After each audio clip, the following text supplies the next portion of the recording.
Everyone, welcome to my YouTube channel. और आज हम करने वाले हैं एक न्यू चैप्टर जो कि है 10th क्लास का chapter number 1, a letter to God.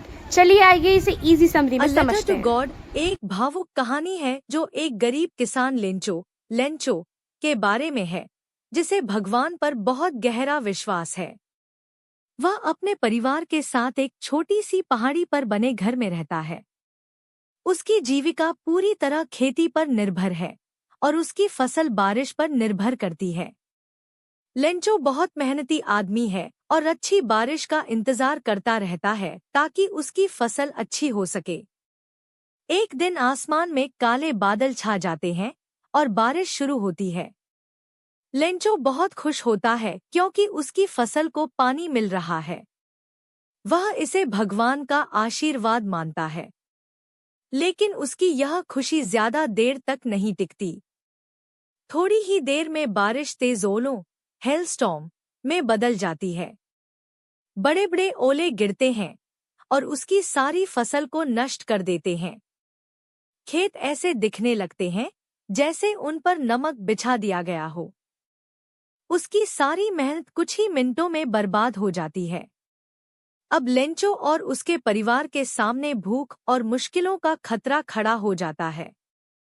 इतनी बड़ी परेशानी के बाद भी लेंचो अपना विश्वास नहीं खोता। उसे पूरा भरोसा होता है कि भगवान उसकी मदद जरूर करेंगे। इसलिए वह भगवान को एक पत्र लिखने का फैसला करता है।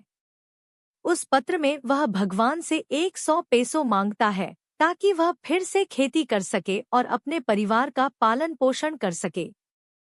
वह शहर जाकर पोस्ट ऑफिस में वह पत्र डाल देता है। जब पोस्टमास्टर उस पत्र को देखता है तो वह चकित रह जाता है क्योंकि वह पत्र भगवान के नाम लिखा होता है।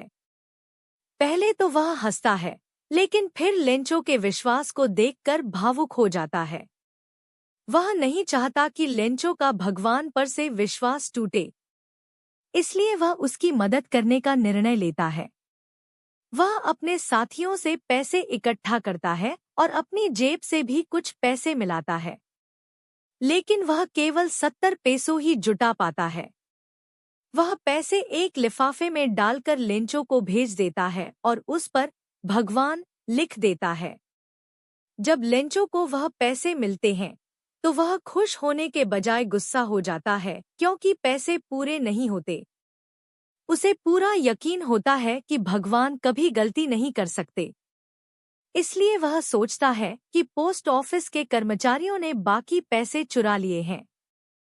बिना सोचे समझे वह भगवान को एक और पत्र लिखता है और बाकी पैसे मांगता है। इस बार वह यह भी लिखता है कि पैसे पोस्ट ऑफिस के जरिए न भेजे। ये थी हमारी लेंचो की कहानी। अगर आपको पसंद आई है तो लाइक एंड सब्सक्राइब जरूर करके जाइएगा। Thank you so much all of you.